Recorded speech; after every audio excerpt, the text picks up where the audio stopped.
Hello everyone, welcome back to my YouTube channel. कुछ दिनों से आप देख रहे होंगे मैं लगातार वीडियोस अपलोड कर रही हूँ यूट्यूब पे। पहले मैंने शॉर्ट्स फॉर्म में वन वर्ड सब्स्टिट्यूशन के सारे क्वेश्चंस को अपलोड किए हैं। 200 प्लस तो मेरे क्वेश्चंस हो गए हैं। अब मैंने सोचा कि थोड़े से लेंथी फॉर्म में क्वेश्चन को समझाया जाए, तो मैंने बस फिल इन द ब्लैंक्स को फिल करना स्टार्ट किया हुआ है। तो आप मेरी पूरी सीरीज को आप ध्यान से देखिएगा, और वीडियो अगर थोड़े से भी अच्छे लगे तो प्लीज़ चैनल को सब्सक्राइब कीजिएगा। मिलते हैं वीडियोज़ में।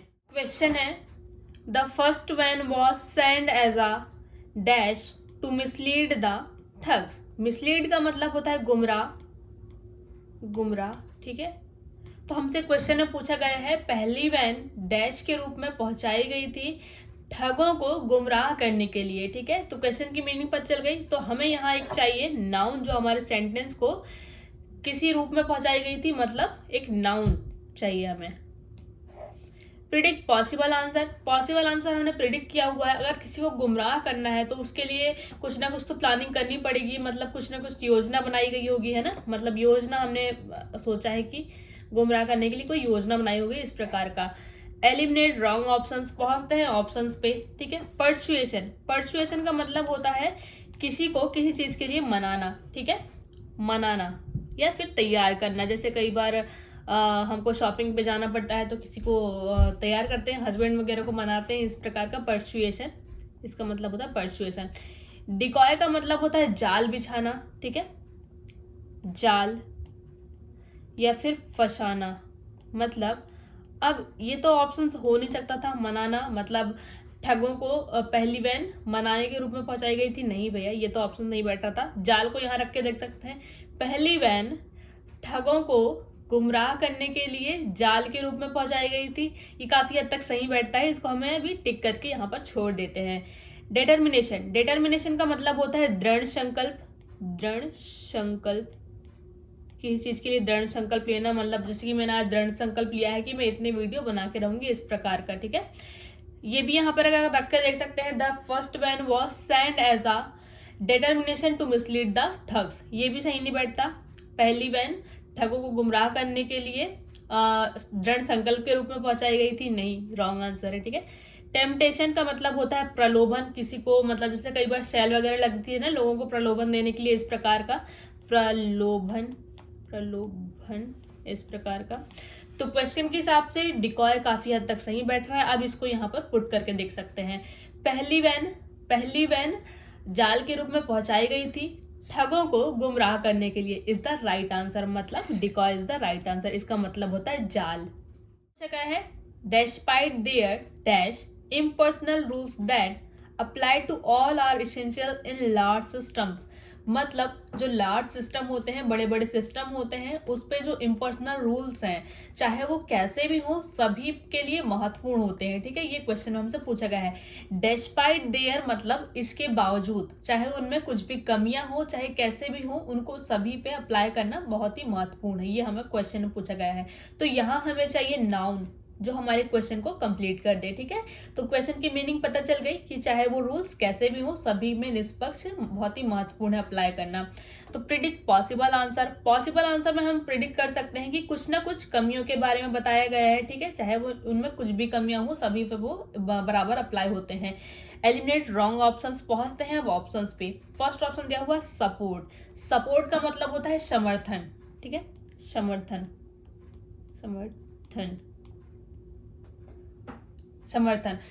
का मतलब होता है, जैसे कि अभी यहाँ पर इसको पुट कर सकते हैं, बावजूद समर्थन के सभी पे जो रूल्स हैं वो अप्लाई होते हैं, ये तो यहाँ पर ठीक नहीं बैठ रहा है, ठीक है।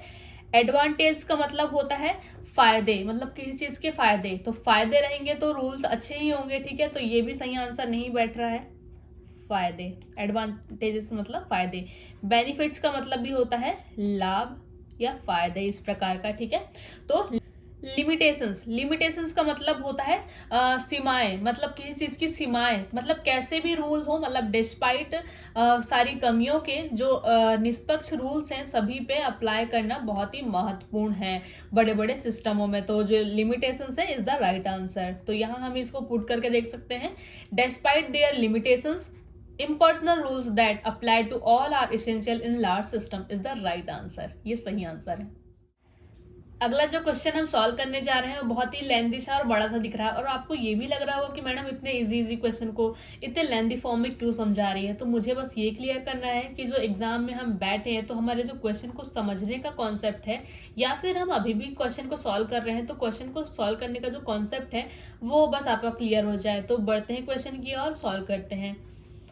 अब माइक्रो मैनेजर का मतलब होता है वह व्यक्ति जो छोटे छोटी चीज़ों पे नज़र रखता है। जो मैनेजर वगैरह होते हैं या प्रबंधक होता है, वो छोटी छोटी चीज़ों में नज़र जो रखते हैं उसे हम बोलते हैं माइक्रो मैनेजर। ठीक है।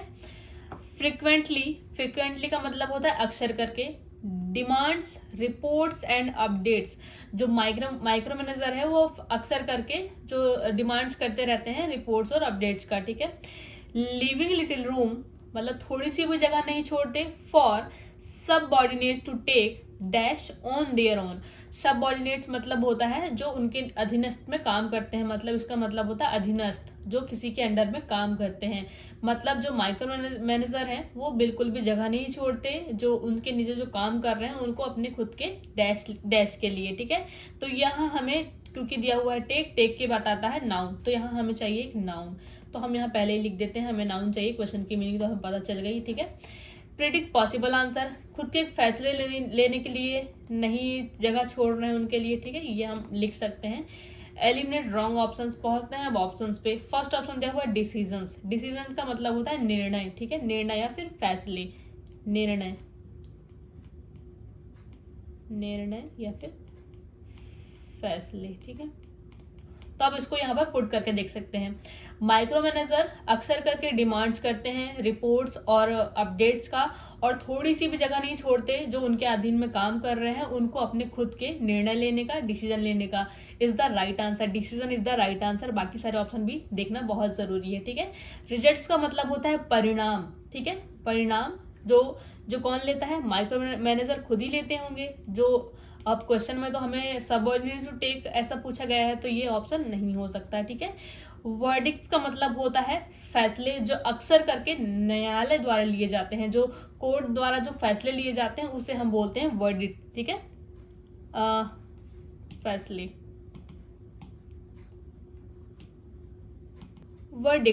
वर्डिक्ट्स का मतलब होता है फैसले जो अक्सर करके न्यायालय या फिर कोर्ट द्वारा लिए जाते हैं, उसे हम बोलते हैं वर्डिक्ट। ठीक है, मतलब होता है फैसले जो न्यायालय द्वारा लिए जाते हैं। ठीक है। डिक्रीज का मतलब होता है आदेश, जो कोर्ट या फिर जो सरकार के जो आदेश होते हैं उसे हम बोलते हैं डिक्रीज। ठीक है, तो क्वेश्चन के हिसाब से decision is the right answer, इसका मतलब होता है आदेश।